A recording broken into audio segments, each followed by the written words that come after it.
Nouvelle vidéo, nouvelle émission. Aujourd'hui dans Ujuk Talent, on présente l'artiste Kentaren. Fan de Pokémon depuis plus de 20 ans, il débute son travail en décembre 2024 avec une belle quinzaine de réalisations.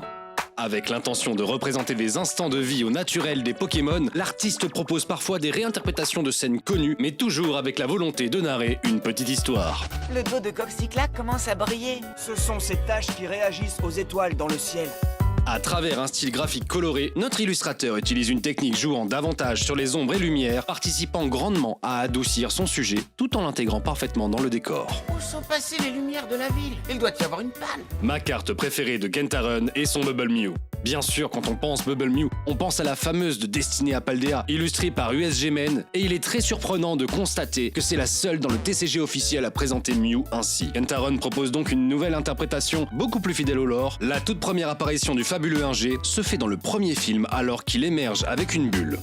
Cette carte fait directement référence à cette scène, idée renforcée par le décor qui replace le lac, la forêt et la montagne de la scène du premier film. On pourrait même aller plus loin en théorisant que nous assistons en réalité à la naissance d'un Mew. Et que les Mew naissent tous ainsi. Supposition renforcée par la naissance de Mewtwo qui démarre également sa vie immergée mais dans une cuve. Rien n'est plus pareil. Tout ce qui était avant n'était donc qu'un rêve. Difficile de passer à côté de son magnifique Oh-Oh. Elle présente une apparition aussi légendaire que le Pokémon arc-en-ciel l'est dans la série.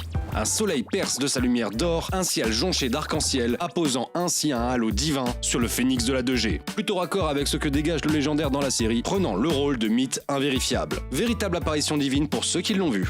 A noter que Kentaren applique lui-même son revêtement holo sur ses golds. C'est le Pokémon volant que j'ai vu.